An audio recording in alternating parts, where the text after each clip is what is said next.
Johnny and I can actually work together, and we win, Cobra Kai will be out of business. We gotta take things to the next level. Eagles do not respond. They swoop down and take whatever they want. First, you gotta learn how to fly. Come on, we're gonna get sued here. Sue me for what? Tighten that cord. Our enemies are working together. They are combining their styles to beat us. Go, Russo, go! But there is only one way. And the only other person who knows how to teach Cobra Kai is you. Now we're talking. You missed this, don't you? I just want to make sure this time we win. To beat the enemy, show me wax on, wax off. It helps to know the enemy's playbook. Balance is crucial. Man can't stand. He can't fight. Daniel LaRusso.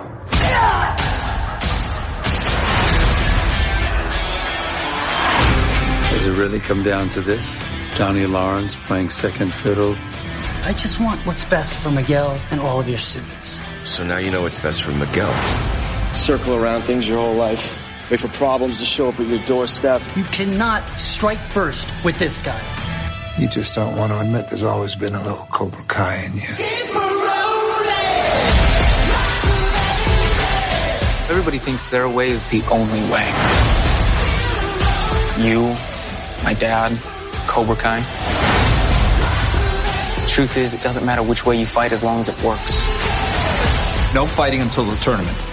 We'll settle this on the mat. It's time to step into the future. This proposal will revolutionize the tournament. By a show of hands. God help us all. Welcome to the 51st annual All Valley Under 18 Karate Tournament.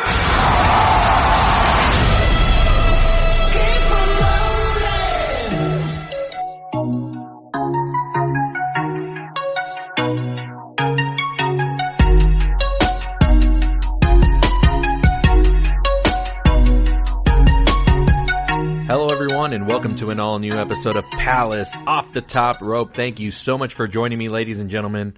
And I've been away for a few weeks, having to heal mentally, physically, spiritually, whatever else you want to call it, as I prepare for Spider-Man No Way Out, actually titled No Way Home. I get it, folks. That is premiering in movie theaters starting Thursday, early afternoon, so it's going to be a long next couple of days for me as I prepare for that. I say physically. I know I'm only in my 30s, but still, any physical rest that I can get for my body. I know I'm out of shape. I promise to get better in the new year. I've made that a personal goal of mine, as I'm sure a lot of people do, but I really am going to stick to it. I've been very consistent with my last couple of resolutions and sticking with them, so I promise to do better on that end, not only for myself, but for my kids and just my family overall. But that's another topic for another time. Yes, Spider-Man No Way Home is out this week in theaters, and it's going to be, I believe, the biggest opening of a movie, pre-pandemic or not, since Avengers Endgame. And I'm not joking when I say that. Now, there's a lot of people saying, there's no way. Well, if you look at all the buzz for this movie, if you look at all of our pre-sales everywhere around the world for the ticket sales for this, it's just bonkers. And that's crazy, right, considering we're still in a pandemic. I know it's hard to say that we're towards the end of it, but a lot more people are comfortable going out to do stuff now, whether it be, restaurants or sporting events, concerts, whatever. Even at the movie theaters, we've seen people come back. I can just point to Venom that came out in October. Let's go back just 2 months, and people were swarming the theaters for that. So the appetite for going out to do things in droves and in groups and in crowds has not wavered. And the fact that Spider-Man has just gained such attention with all the speculation with what supposedly may or may not happen in this movie, that drives up a lot of curiosity, even from like regular moviegoers who are not like in deep with everything going on with the Marvel Cinematic Universe and all the Easter eggs and, oh, this means this and this means that. No, there's just a general curiosity. I'm excited for it. I like to poke more fun at the fandoms in the actual movies, although I do have my criticisms of them. But when I poke at this stuff, it's more at the fandoms and how ridiculous they are when they go about these movies. But I am generally excited for this movie. Now, do I have my expectations tempered? Absolutely.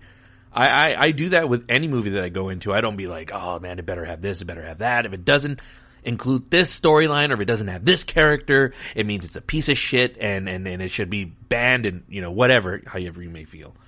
No, I don't go into that because I'm not an idiot. Like, I go with whatever's presented to me story-wise from the directors, the writers, and then I critique off of that, you know, and whether I like the movie or not. But I base it off of that, not based on what I think should be in it or what should not be in the movie. So when it comes to making fun of all that stuff, yes, that's who I poke fun at, but not at the actual, like, the event of a huge movie coming up. I was even like this for Avengers Endgame. I was poking fun at everybody that wanted trailers and wanted so much information revealed about this movie. It's like, hey, like, you're gonna go see it anyway.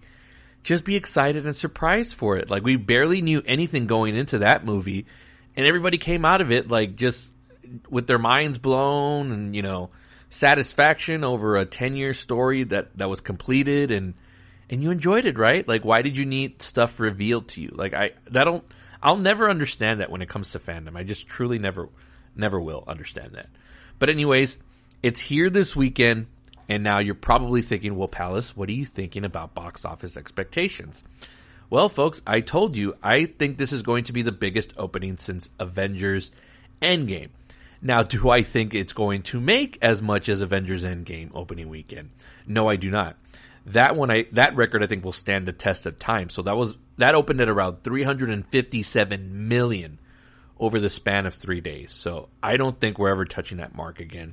And if there is, like, I would want someone to guess what that movie's going to be or try to tell me. I don't think it's going to be this Spider-Man, but I do predict it's going to have the second biggest opening in movie history when it comes to, like, going to the theaters in the span of 3 days, right? I'm not talking, like, overall, like, what it's going to make. Just based on curiosity and the hype and the build and the fact that this is the first really big, like, movie since, like, an Endgame to have this type of speculation. I'm going to put my prediction out now. I'm predicting 260 million opening weekend for Spider-Man No Way Home. And that would put it at number 2 right behind Avengers Endgame. Now, could I be proven wrong? Absolutely. Would I be thrilled? When it comes to my business, absolutely. That just means everybody's going to come out to see it, and it's just going to make us so much money, and we're going to just generate good business. That's awesome. But, you know, just factoring in everything and reading all the articles leading up to it from Business Insiders and whatnot, like, this is going to be huge. Now, when I left to take a break from my company a few years ago, because I finished out with Avengers Endgame, I worked through that opening weekend of that movie, and then I took my hiatus. So I didn't know what the legs were for Avengers Endgame. Because, right, it almost made $400 million in one weekend. Like, that's basically what most movies do in their lifetime in the span of their however long they're in the theaters. So I don't know what the legs were for that. Like, did everybody absolutely that wanted to go see this movie go out that opening weekend and maybe, like, the next week or two, and then it just, like, fizzled out? This will be my first time experiencing this. So what the legs of Spider-Man... I think it's going to be very front-loaded just because nobody wants to get spoiled, right? Like, everyone's like, oh my god, all this curiosity. Is this going to happen in this movie? I'm not going to even go into that because I'm not going in with those expectations. I'm going in with the story that's being presented as of the trailer and whatever the synopsis that Sony gave us. I'm not going into thinking like, oh, yes, a certain someone's going to be in it. No, I don't do that. Not going to do that at all. Is it nice to talk about it for a second? Sure. But that's not my sell of this. My sell is to be like, what's the continuing story and the fallout from Spider-Man Far From Home, which was the last Spider-Man movie. Now, the way that movie ended was Peter Parker was revealed to the world by, what's his name? I just know him as J.K. Simmons because he's just a phenomenal actor. J. Jonah Jameson or something like that. That's the character.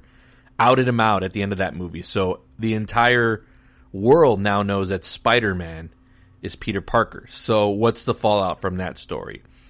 And having revisited my movie watch of all of the Spider-Man movies, I just have to flat out say, like, I was wrong about Far From Home. Like, I remember when I came out of it, I was like, oh, that was a fun little movie. Nah, the movie's terrible. Aside from a few bright spots, that movie was terrible. So No Way Home has a lot to live up to in terms of being a good movie, not of the expectations of what people are expecting it to be. But I just think it just needs to be a good movie overall because it came down way massively from what Homecoming was, which I thought was one of the stronger Spider-Man movies. And my rankings actually will be unveiled in another episode that's coming up this week on Spider-Man No Way Out week on Palace Off the Top Rope. I'm bringing in some guests, and we're going to do a whole episode on our on all things favorite of Spider-Man, including like music, the movies ranked, and then we'll get into a little bit of discussion of No Way Home. So you'll get my full rankings on that. But Far From Home, I don't want to spoil exactly where it is, but it's very low on my list. It was a very, very bad film when I did my rewatch. And, you know, opinions change. That's the great thing about art, right? It's subjective, and your opinions can change over time. And as you grow as a person, and like someone like me, like I like to continuously watch film and learn different things. And I always go back and revisit a lot of stuff because I may not feel the same way as I did when I saw it the first time. And that definitely happened with this movie. So just in terms of that, I'm hoping that this movie at least gets a little better than, if it's at least better than Far From Home, that'll be enough for me. But I'm not like, oh, this has to be the greatest cinematic event ever. No. Like, if you go in with that expectation, you're going to get like disappointed every single time. So I don't know why people do this to themselves. But with that being said, yeah, 260 will be my prediction for this weekend's box office. Now, if it does lower than that, then I'll be really concerned because just the hype for it has been just incredible. Like, again, it's almost at Avengers Endgame type level. So I'm just going based off my own history and what I've seen at work and our pre-sales and all that. Like, everything's almost, for the most part, almost sold out. But again, it's only for the weekend. And I don't remember what Avengers Endgame was because I had left my company at that time. So I don't know what the legs of that were. So maybe everybody that wants to see Spider-Man is going to see it this weekend, and then it'll fizzle out. But the two things it has going for it is, one, it's coming out in Christmas. So Christmas movies usually have longer legs because of everybody's extended holiday and everyone's out from work and school. So if they enjoy this movie, that's B, right? If the movie's good, people are going to want to go see it on repeat viewings. And point 2B, it's not on a streaming service. So this doesn't have like the disadvantage that The Matrix Resurrections is going to have, where it's also going to be streaming on HBO Max when that releases on December 22nd. So The Matrix may do well opening weekend, and let's say, and I'm going to go see it, right, in the movie theater or in IMAX if I can. If it ends up being awesome, like, I may just watch my second and third viewings at home because I do have HBO Max, but I will support it on the big screen. But if I enjoy the hell out of it and if it's amazing, I'll probably do my rewatches at home. So that's the disadvantage for that. But for Spider-Man, if you like this movie, or if you went in with some high expectations and you couldn't like take everything in on the first viewing, yeah, you'll go back for a repeat viewing. So that's what Spider-Man has going for it in terms of legs. But if the movie's awful, then it could fizzle out real quickly. And we don't know. And again, I'm not one of those people, and I'm not one of these, even with the stuff that I'm super diehard for, I don't think it's already awesome. I talk to a lot of people, and they already think that this movie is awesome, but they haven't seen it yet. So that's why it's hard to have conversations with those people. So we'll see how my conversation goes tomorrow, because I'm bringing on like two diehard Spider-Man fans. I'm going to see if I can get them to be a little bit biased and not total like fanboy, and see if I can get like some real conversation out of them, as opposed to like just saying, oh, this is awesome, this is awesome, this is awesome. Like, give me some real thoughts. Give me some real opinions, some real analysis. Like, I appreciate that more. Even if you don't like it, I appreciate if you give me reasons why, as opposed to, this just sucks, or nah. Or that's just, if you tell me that's just awesome, like, the movie's awesome. It's sick. It's fire. It's lit, as the kiddos say. If you just say that, as opposed to, like, going in depth as to why you think that, or why you think this works in the movie, or that doesn't work, or whatever, like, if it's just black and white for you in terms of your answer to me, that's uninteresting to me. I like depth. I like context. So that looking forward to later this week. So huge week here at the Palace Off the Top Rope little network I got going. Got the SM football marks also going. The NFL strong. It's we're heading into week 14 or 15. Like we're nearing the end, folks. Even though it doesn't all end until February with the Super Bowl, but me and Abe will be coming back later this week with another episode. We did our live cast last week on YouTube. I thought it went all right. It was a trial run. I don't have the proper like webcam or actually the cameras to do like a really functional, like amazing viewing of a live stream. I was doing it off the webcam of my laptop, and my laptop's a little bit dated, so the webcam is not like 4K or anything like that. But I got stuff in the works, and I just wanted to get a trial run, a testing going, just to see how it went. And you know, people watched it, so that's enough for me. Like I've always said, right? What's my thing? If I can get at least 5 people to listen into the show or watch the show or however form how I put this out, like if I can get that, like I'll be happy. Like I'm not hard to please. Would I love for thousands and maybe perhaps millions of people to watch and listen to my show? Absolutely. I think that anybody who does this type of work and puts out this kind of content, you're hoping that it gets picked up and the right person listens to it and they share it with their friends and their family and so on and on and on. So of course that would make me even more happier. But you know, I got to look at the silver lining and everything. Like at least I got like a couple people to listen. That's cool. Like, you know, I mean, I know I'm not the best talker, but yeah, it was a trial run and we did a full 3-hour live cast. And you know, you can give me feedback to me personally, or you can comment on my pages and let me know if you did watch that live stream, whether you'd like to see more of those, or if you'd like to see this show as a visual thing as opposed to it just being a podcast. But I know I do get feedback on those of you that do listen to this show on audio, you know, while you're doing different things, whether you'd be at the gym or in your car ride or whatever. But I appreciate all that feedback. But I'm gonna keep trying different things, and you know, you're never a finished product, and I'm always trying to evolve and adapt. And you know, YouTube, I'm doing a lot more like reviews on my physical media, and I'm getting views on that, so that's awesome. I didn't know there was a huge appetite for stuff like that, especially on YouTube. So I'm gonna keep doing that, just growing and doing different things. So yeah, along with this show not happening on the regular for the last couple of weeks, because, you know, there hasn't been a lot of movies coming out. We had West Side Story this past weekend, which flopped tremendously, and I saw that coming a mile away. First of all, I know Steven Spielberg is one of the greatest filmmakers of our time, but it's going to take a lot more than that for his movies to sell to the mainstream audience. West Side Story was a remake of like a classic musical. But also, like, if you think about it, I always think sometimes, and I got to get out of this, it's like, I keep thinking, like, for example, like the 90s, I keep thinking like that wasn't long ago, and it was like 30 years ago, right? And I do a show, right, that's devoted, a spin-off show that's devoted to 90s movies from 30 years ago, and I keep thinking that that's not that long ago, and it was. And you think to something like West Side Story, that was a movie from a very long time ago. I'm not sure on the specific year that the original came out. But you got a lot of stuff to cater to the younger audience now, and you know, maybe they didn't know about the first West Side Story, so to them this just looks like a whatever movie.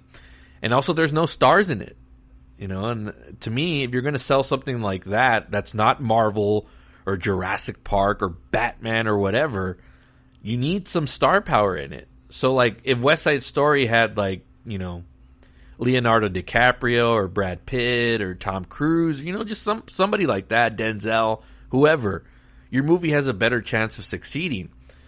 So there was like no stars in this, so it had no chance. And I knew when I saw it coming out, I was like, this movie's going to be dead in the water. It was so that this past weekend, at least in my location, I got to get with my other friends and coworkers to see how it did at their buildings. But nationally, it only did 10 million. So that goes to show that it probably didn't do well everywhere else.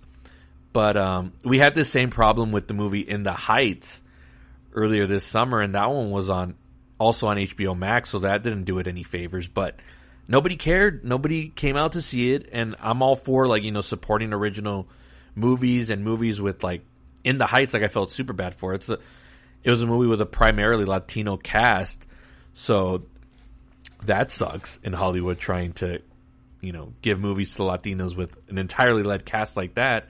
I wish we could see more movies like that, but, you know, it is what it is. And again, that movie didn't have any star power in it. Like, it tried to drive it with the name of Lin-Manuel, is it Miranda? The guy who does Hamilton, and, you know, he did all the music for Encanto and Moana. You know, but you have to have, for movies like that, you have to have some star power or it's not going to work. And going forward, I think that's how it's going to be. So, yeah, but again, nothing's been going on, so I've been doing that stuff on YouTube, trying out different things, and also been watching a little bit of television. So, the previous episode, I mentioned that I was probably going to tackle something doing more on television, but I really didn't get to watch all that much. I was tied up with work and doing other things. But one show that I have been watching, and I've been watching weekly right when it drops at 2 in the morning at my time, is the new Marvel series, Hawkeye. And I'm just going to flat out say that this is the best show that Marvel has put out all year, and that's including the movies. So we've had WandaVision. I liked that one when it started out. It was being creepy and weird and different.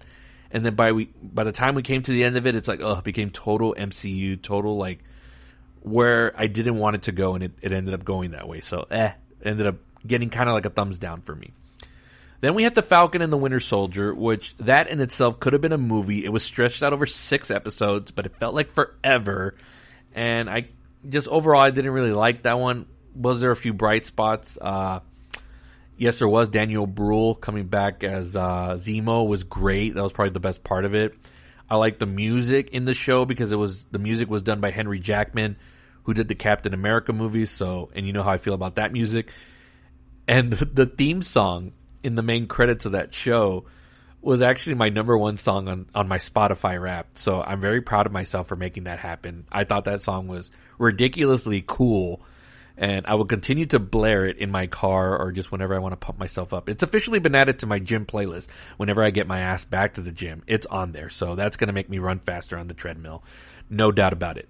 So that came and went. 6 episodes. And Hawkeye is also 6 episodes too. Don't worry, I'm getting to Hawkeye. This one's 6 episodes too. But Hawkeye is like speeding by because it's so entertaining and fun. Falcon and Winter Soldier was just such a drag. And after all that led up to in the end of that series, it got announced that they were going to make Captain America 4, right? And it's going to star, I'm losing track of, like, actors' names these days. Anthony Mackie, who plays Falcon. And the movie's going to be about him. And they're saying the story's going to be about how he earns the title of Captain America. And I'm like, is that what? This is what the fucking show was about. What are we talking about? That this is what the movie's going to be about? Then why didn't you just do that to begin with? But, you know, whatever. Marvel's going to Marvel, and you know, whatever with that. Then came the more interesting, more dramatic show, Loki. That one I loved to death. I thought Tom Hiddleston and Owen Wilson were tremendous together. Great character development for the Loki character. You know, he was always that douchebag like villain, but also just like you know, he's kind of just like the, you know, the annoying little like brother or that's just around, hangs around. He's a troublemaker, but he's also like he's not the biggest threat in the world.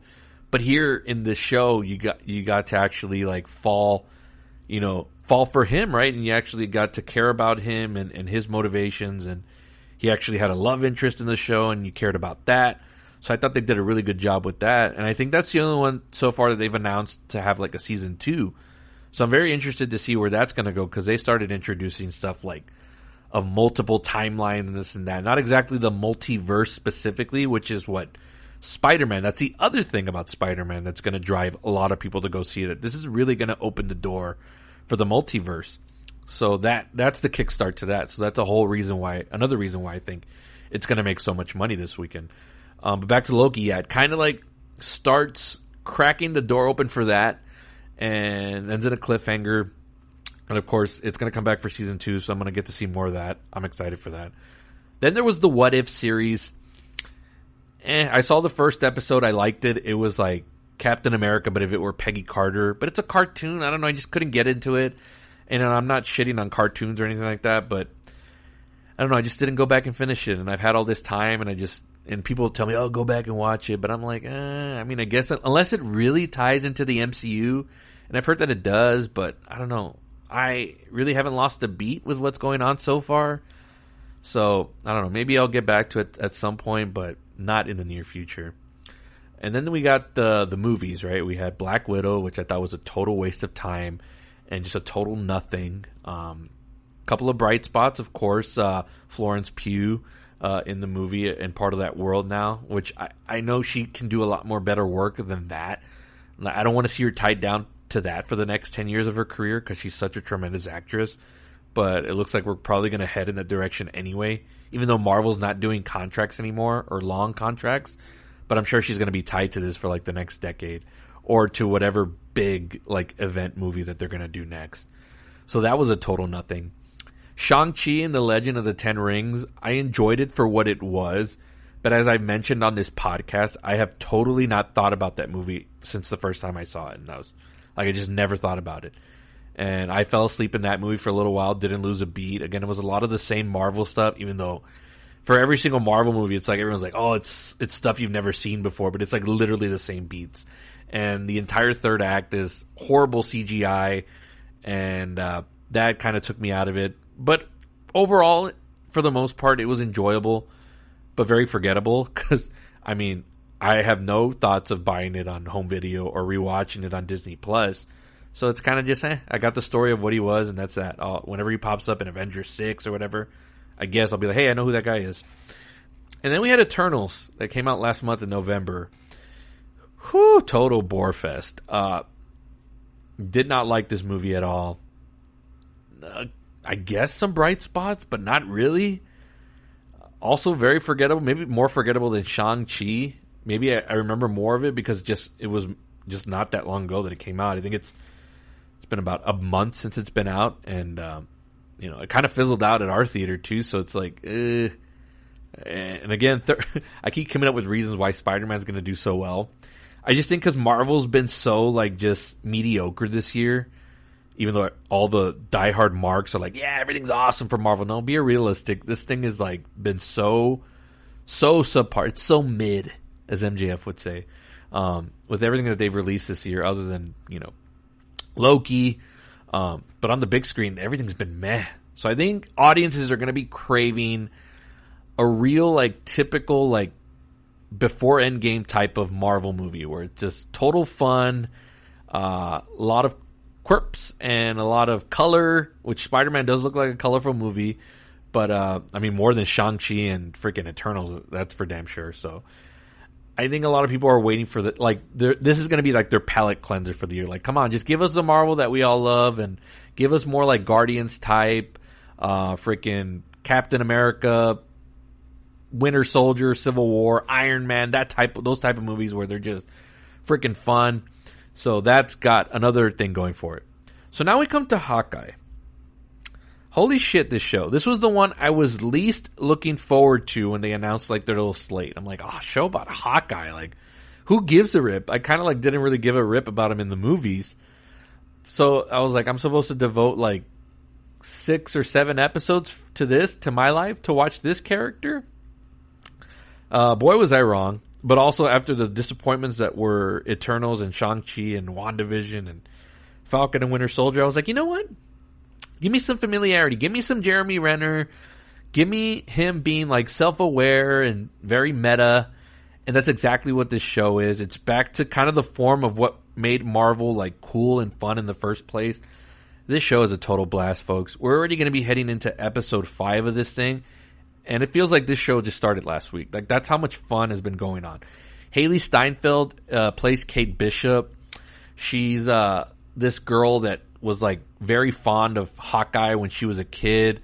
Kind of like a role model type thing. So she like went through like the routes of growing up and learning about martial arts and all this stuff and archery.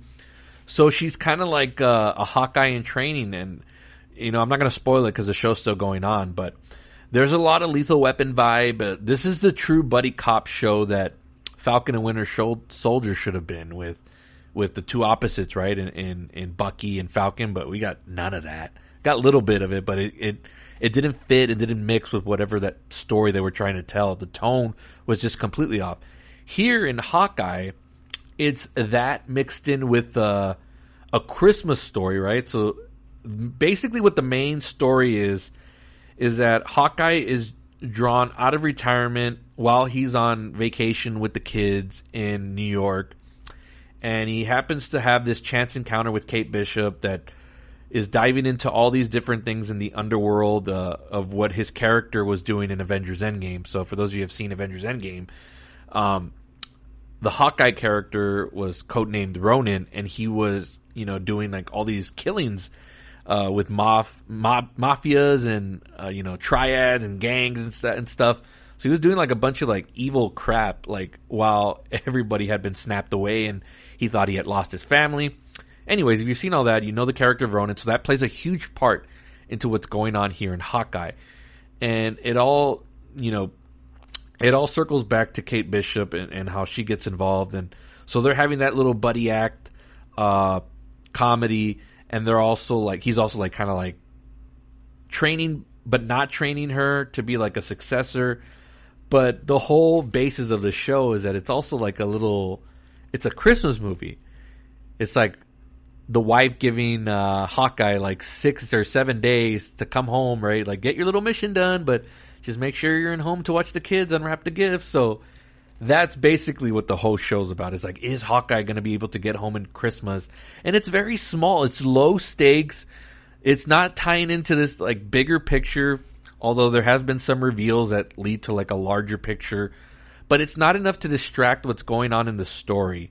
And the story is mainly it's Hawkeye, it's Jeremy Renner's character of Clint, and the character of Kate Bishop, played by Haley Steinfeld, and their connection, and just her understanding of his world. And one of the main things that this show has done, and what I really love, is that it's showing the aftermath and kind of like consequences physically for someone like Hawkeye, because, you know, he's been in all these, you know, altering events, you know, with everything with Ultron and Thanos and everything that happened in the first Avengers movie and everything that he's done since. Like, he's actually suffering some physical damage, which I guess is like a little spoiler, but just to show that the character is dealing with like hearing loss, and that plays into the show. And I'm like, this is freaking awesome, you know, because the guy doesn't have any superpowers. He ain't a Steve Rogers. He ain't Tony Stark hiding behind a metal suit. Like, he isn't Thor, the God of Thunder. He's just a guy. So when he's into all these battles, like, and loud explosions and lasers and nukes and all these different things, and they're showing the residue of that, and I that's really hitting to me, like, as a character, like, making me sympathize for him more, make me, you know, kind of feel sorry for him a little bit with everything that he's gone through. So that show is doing nice little touches to the Hawkeye character. Like, I didn't really see any growth from Falcon or Winter Soldier. It was kind of like just the same thing, like just no consequences. And Falcon, for the most part, is just a regular guy, and you never see him hurt or anything like that. So it's nice to see that change of pace with the Clint, played by Jeremy Renner, Hawkeye. It's nice to see that with him. So again, it's all in this bubble of a Christmas movie. And for me, like, Christmas movies are hit or miss. So it has to hit like the right tone and the right story. So a classic, you know, will he be home? Will he make it in time? You know, people are saying, like, that's not what the show is about. Like, if you really look at it, that's what it is. Like, that's why it's only 6 episodes, because this thing's going to conclude. And I don't want to predict as into what's going to happen. I'm just enjoying this week for week. It's like, it's must see. Like, I like the other shows, including Loki, I was like, you know what? Like, I'll watch it whenever I get to it. But Hawkeye, it's like, man, I'm waiting for like that Tuesday night going into Wednesday morning. I'm like, I'm just anticipating the next episode. And this one, I would have been glad if it was, I would have been happy if it got, just based on what I've seen. It's like, you know what? I would have been okay with like a 10, 12 episode series. But the fact that it's only 6 episodes, it's not wasting any time. It's zipping through. It's going to where it needs to go. And there's only 2 episodes left. And I can't highly recommend it enough. And we'll see what happens with Spider-Man this week. But as of right now, Hawkeye is the best thing that Marvel has put out this year. And that's saying a lot because they put out a lot of new franchises and new characters. And everyone thinks it's all awesome because it's hard to talk fanboys out of, talking unbiasedly about the stuff that they love. But I'm going to go on record. Like, Hawkeye, Jeremy Renner, holy shit. Like, I underestimated him in the movies. I underestimated the show. They proved me wrong. And Haley Steinfeld is great as Kate Bishop. She's going to be a fantastic addition to whatever they do with her in the big world picture, whether it's Young Avengers or if she's just the next Hawkeye that goes into the main Avengers team or whatever. I'm kind of invested in that. I'm invested in that character. So wherever she pops up next after this series, I'm going to be like, okay, cool. I want to see what she's up to. And again, it's doing these little things that made Marvel fun in the first place. Focusing more on the character and not like the world ending or the multiverse or whatever. It's just straight up character work. There's not that much like special effects, like lasers firing. Like, this is just like straight up like mafia guns and, whatever, underground, like Hell's Kitchen type thing. Hell's Kitchen, it's a nod to something. Maybe not. Who cares? But Hawkeye is a hell of a lot of fun, and I'm enjoying it so much. And that's the best thing I've been watching on my little break here as I prepared to give my body and my soul to Spider-Man No Way Home at work for these next couple of weeks leading into Christmas and all that.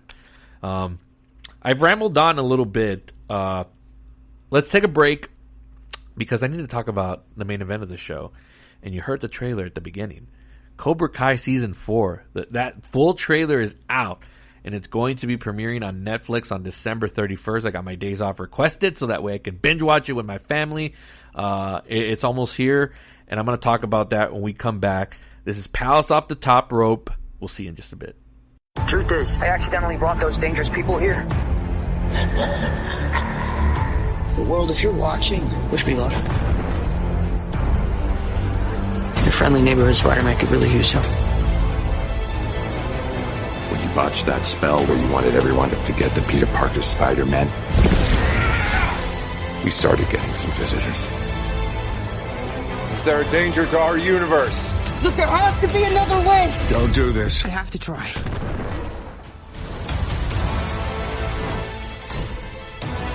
What have you done with my machine? Do I know you? You want to play games? You're not going to take this away from me. Be careful what you wish for, Parker. Do it.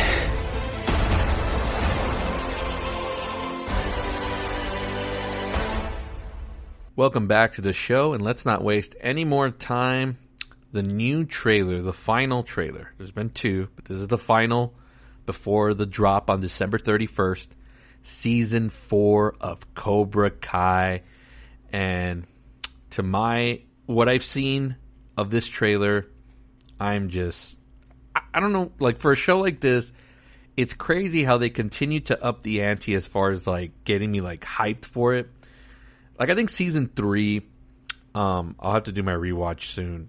But I thought that just over-delivered for a show that had been on hiatus for almost like 2 years, right? Because of the pandemic and the show switching platforms and gaining a bigger one in Netflix.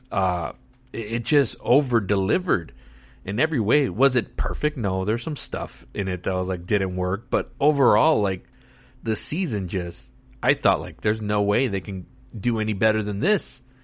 And here comes this trailer out for season 4, which is going to bring back, to me, one of the greatest movie villains in history, even though the movie's not well beloved.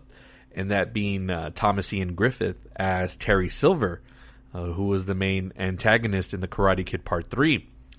So it's crazy how these showrunners for Cobra Kai are just blending everything of the Karate Kid movies into canon, including the dumper sequels, right?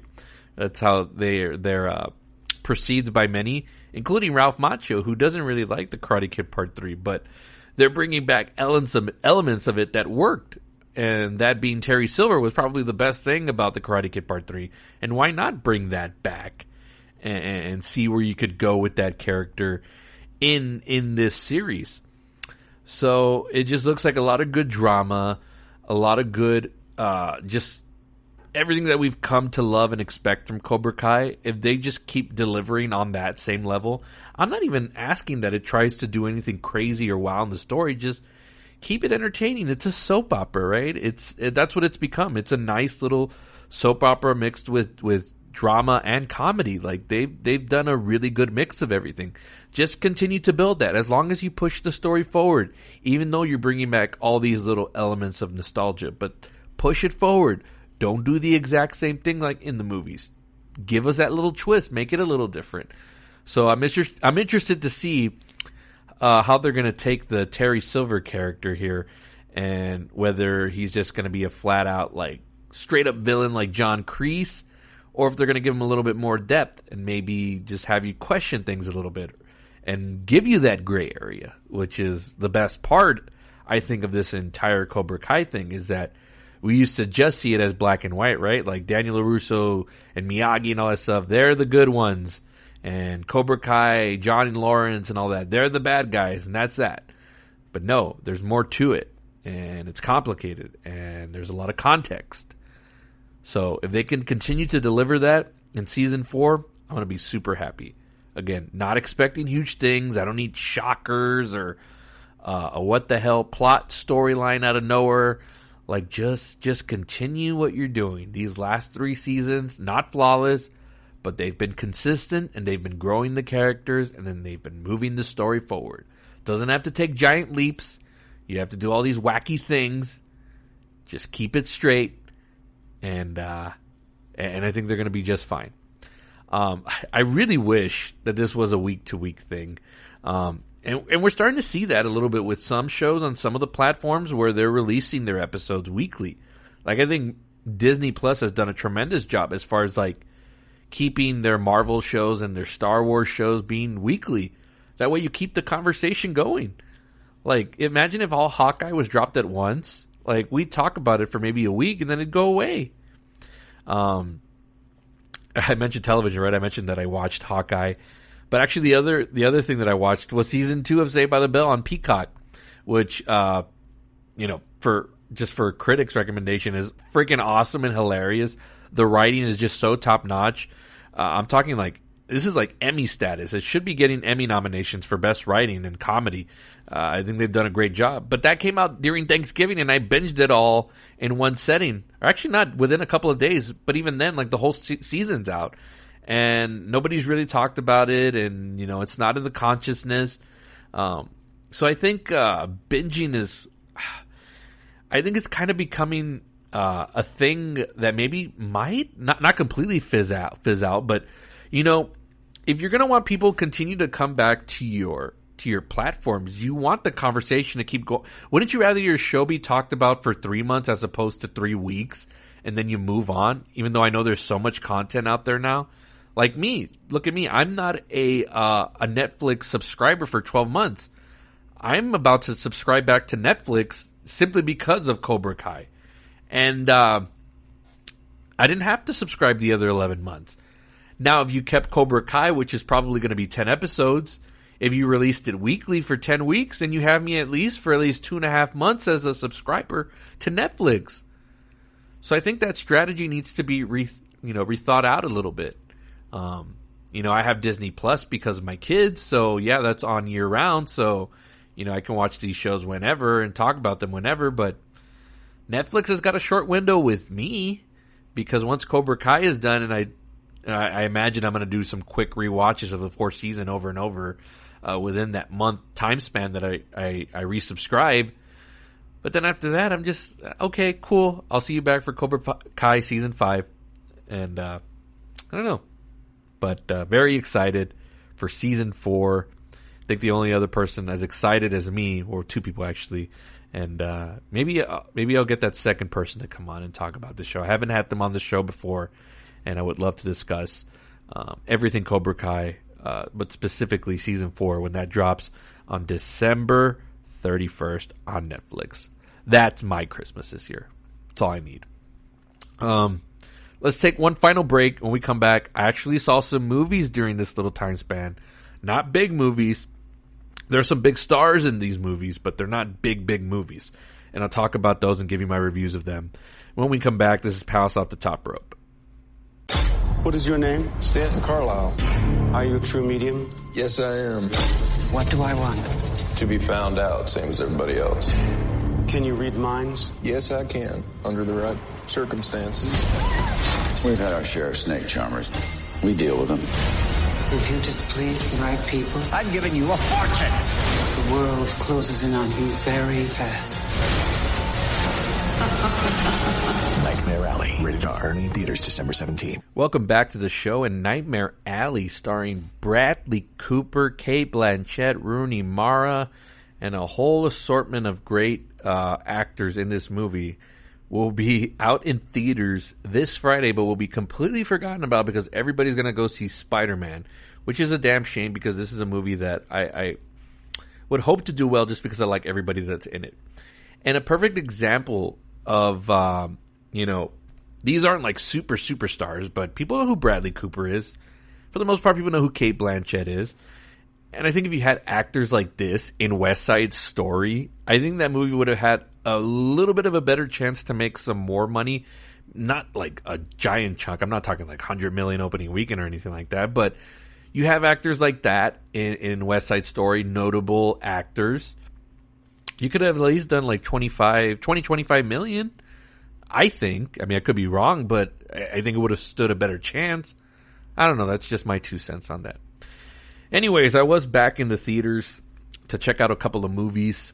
Both of them actually are going to be on streamers. That's really the ones that are going to promote these movies. But for some reason, they're getting the theatrical lift first, and I'm all cool with that. But they're not going to make any money at the box office. And it's a damn shame because they've got tremendous actors in it. Let's talk about the first one. It's called Don't Look Up.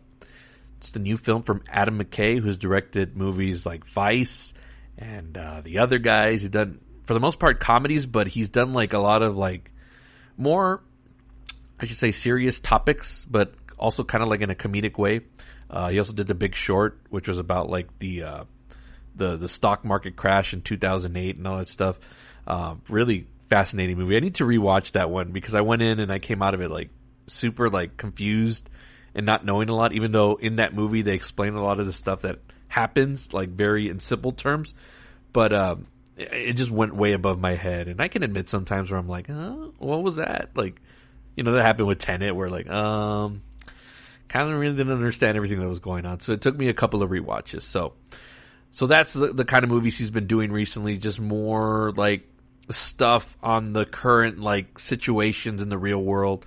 Like, Vice tackled the story of Dick Cheney and that whole presidency in the post 9/11 world that we're in. And this one, Don't Look Up, tackles, I guess, climate change. And that's like a hot topic, whether depending on what side you're on. Me, like I'm not really fully informed to like make an opinion on any of that stuff. I just wanted to watch this movie in terms of entertainment. Can I be made to laugh or just, think about things a little bit? That's all I'm really asking for. I'm not really trying to get swayed in either way. But anyways, it's about these two scientists, one played by Jennifer Lawrence and Leonardo DiCaprio. Leonardo DiCaprio, folks. This is a movie with him in it, and it's going to be on Netflix. That's where it's going to get the major attention. But it's weird that Leonardo DiCaprio is now like in a streaming movie. Like it's just a completely different world we're in. And in any other circumstances, in any other year prior to streaming, a movie with his name attached to it is a big deal. And I'm sure it still is, whenever, you know, he does do like that studio movie. But this one's going to be on Netflix. But right now it's in the theaters, yes, but it's not going to get that attention like it would if it were like Once Upon a Time in Hollywood or Titanic or whatever he's done, Departed, all that stuff.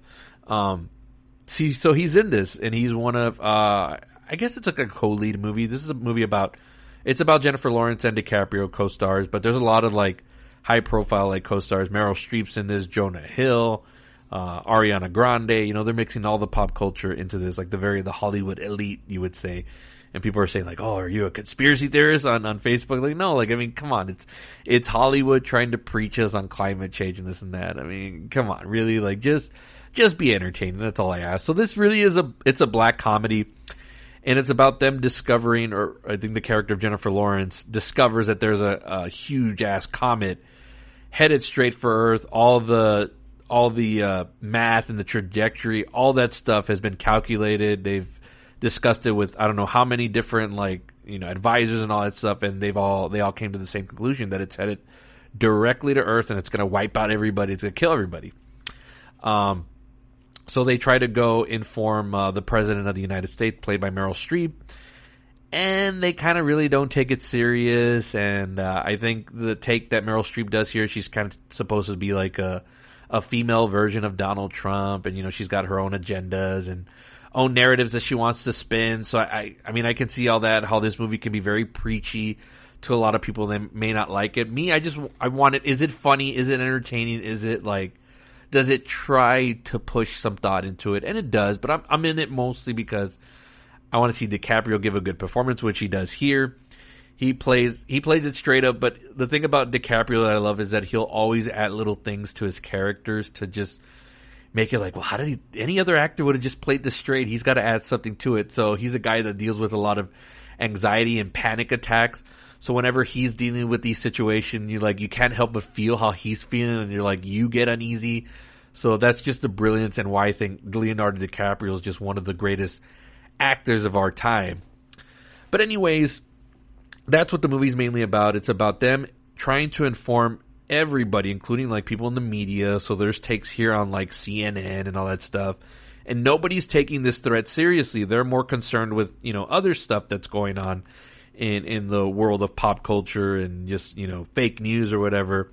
Like they're more concerned with, so Ariana Grande is in this movie, and she plays like, I guess kind of like an exaggerated version of herself. She's given a different name and all that stuff, but she's dealing with like a breakup in this movie, and the people in the news media are more concerned with that, as opposed to like, they were just given a freaking news that we're about to be killed by this huge comet. So it's dealing with a lot of that, and it ties into a lot of what's going on in this world right now with division and politics and what's real and what's not real, and who do you believe? Do you believe the left? Do you believe the right? So me saying all that, of course, it comes off as like this movie's very preachy. And it is at points, but more is it entertaining? Yes. I think it's a little bit too long. I think it's running at about 2 hours and 20 minutes. They could have cut out a lot of this, but I'm not going to complain too much because I love the actors in this movie. DiCaprio's reunited with Cate Blanchett, who, my God, is the sexiest woman, who I think just ever. Every time I see her, she just gets more and more beautiful as she ages. And here, for some reason, she looks like younger. They've somehow made her look younger.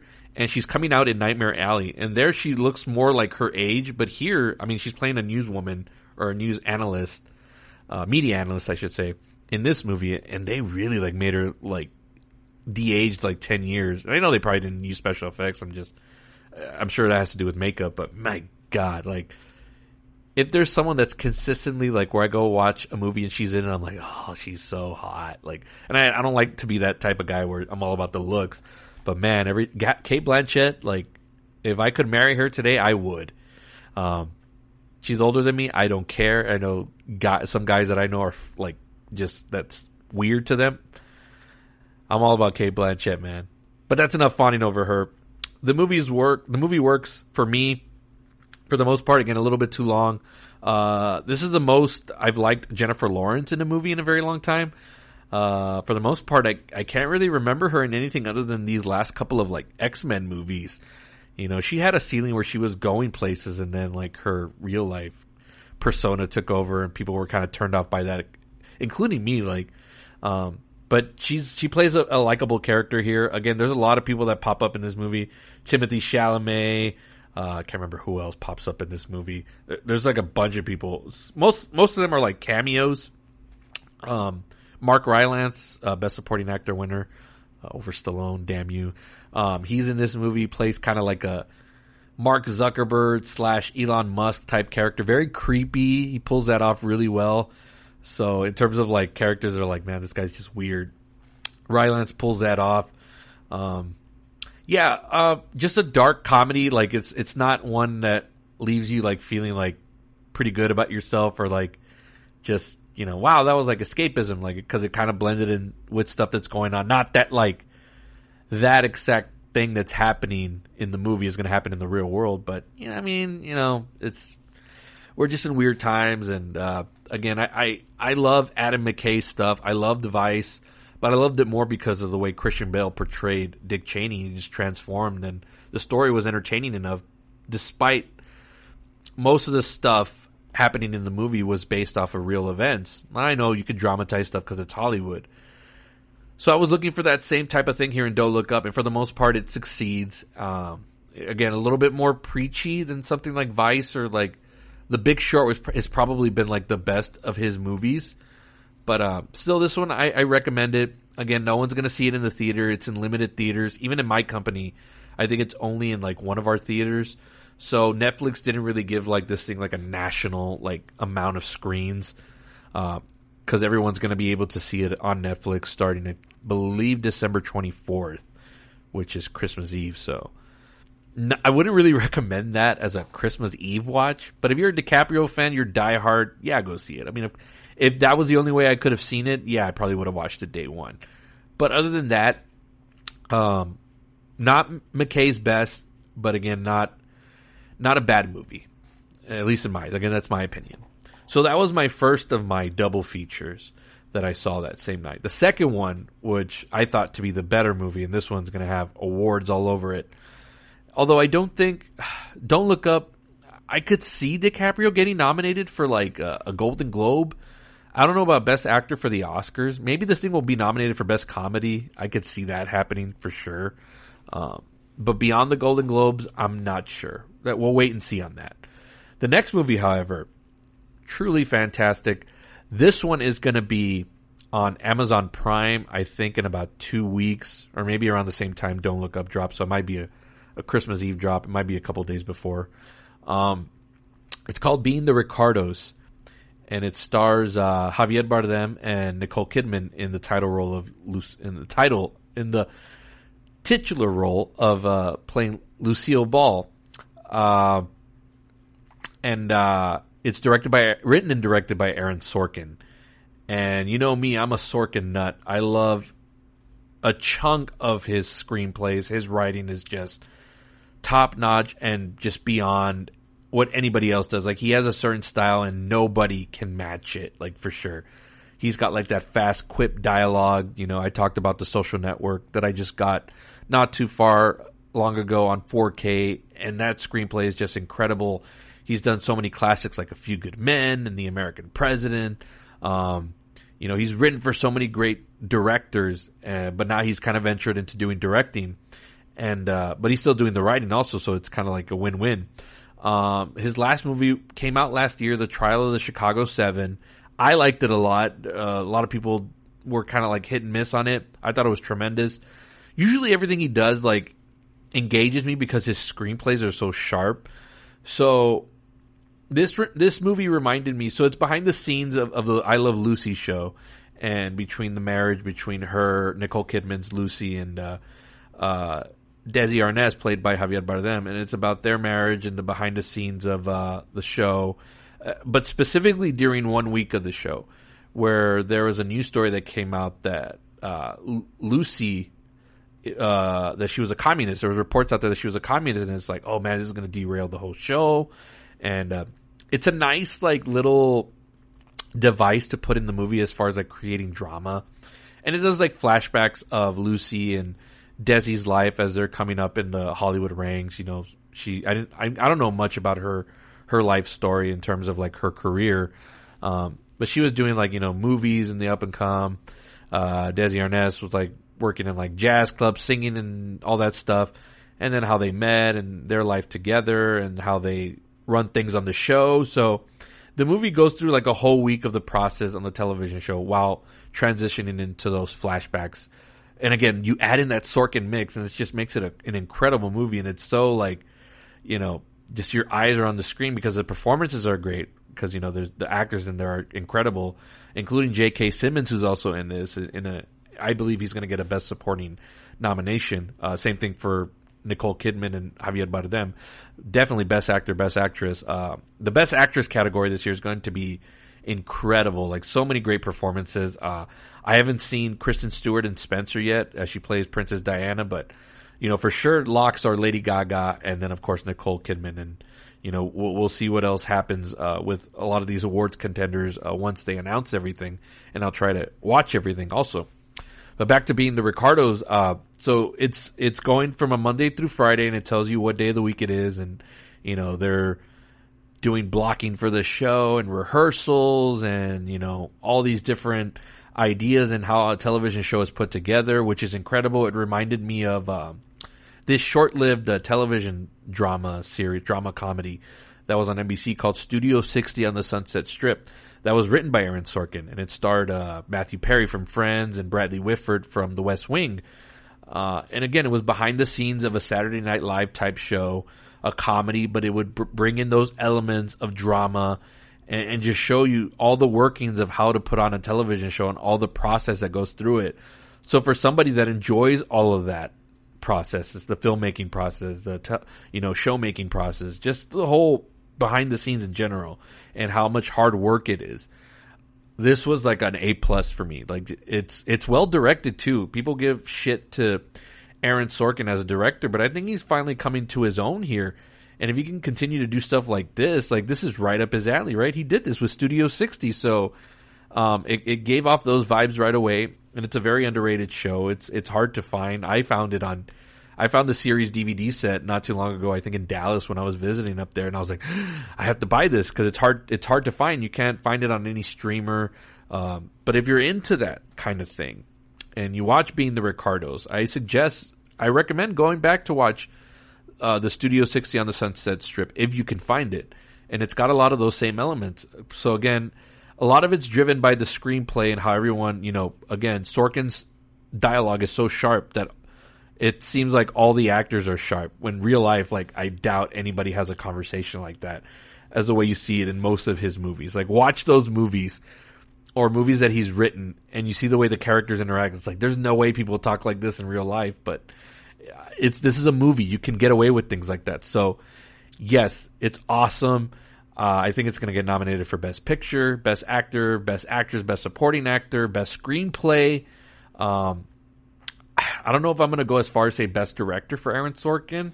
That may be a little bit of a stretch, but who knows? It's been a weird couple of years, right? With streaming kind of taking over and a lot of those stuff. The streaming movies starting to take centerfold on the Oscars. We're kind of going to have to start re-looking at movies that get nominated for this stuff. Like we saw it this past year, right? It was a lot of like unknown stuff and a lot of streamers. Like I think Netflix had the most nominations at this past Oscars. So it's just we're in a different transitional period right now as far as like where the movies are headed. And again, I saw these on the big screen, right, in a movie theater, like, but they're from actual streamers. Like it's weird. That's just weird to me.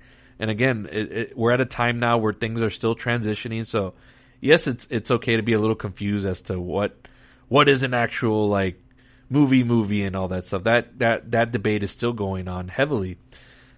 Because there's movies that have come out on Netflix, and I'm not talking about just the awards contenders, where like they don't feel like real movies to me. Like for example, and this one just came out and it had a lot of big stars in it. The Rock, Ryan Reynolds, and Gal Gadot. It's called Red Notice. Had a limited run in our theaters, and if that was released by Universal or Disney or Sony or whatever, I think, and it got a little bit more marketing, like, hey, see this in theaters, it would have been a huge hit, I think, because Dwayne The Rock Johnson is kind of a bankable star at the box office, and so is Ryan Reynolds for the most part ever since post-Deadpool. Like, Everything he's done pretty much almost guarantees a little bit of money at the box office. And Gal Gadot, like, she's running strong as Wonder Woman, so people know who she is.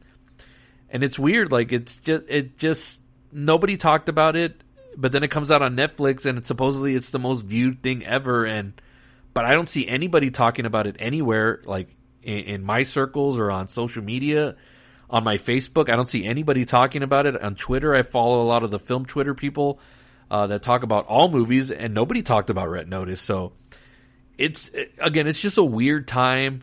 So I never buy into whatever Netflix or Disney Plus or whatever streaming platform that says, like, oh, this was the most viewed movie in history at 1 billion views or whatever. And it's like, what does that even mean? Like, it can mean a variety of different things, and nothing's concrete. But with box office receipts, you have concrete on who's going to see this stuff. Weird times we're in. Weird times. But anyways, those are the movies that I saw this past week. And again, in any other year before streaming, these movies would probably be a bigger deal.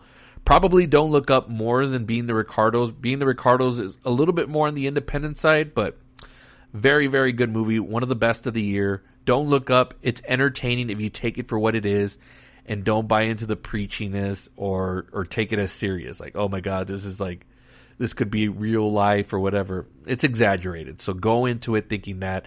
Just enjoy the actors in it. DiCaprio's great. Blanchett is gorgeous as fuck. Jonah Hill in that movie, I gotta believe he improv'd all of his scenes, because the way he does, he's just the best at this right now in movies anyways. Like, there's nobody that can top him in as far as ad-libbing goes. So kudos to him on that.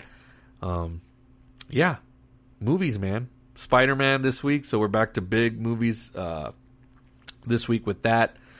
As I mentioned, coming up later this week, I got 2 guests coming on, and we're going to talk all things Spider-Man and everything that's leading up to No Way Home coming out on Thursday in theaters.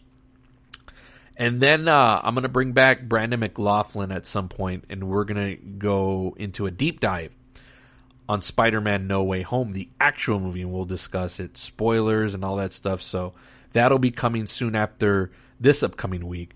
Again, I got the SM football marks for week 15 or 14 or 15 that we're heading into. I don't know, I'm losing track. It's the longest season ever for the NFL. So that's going to be going on this week.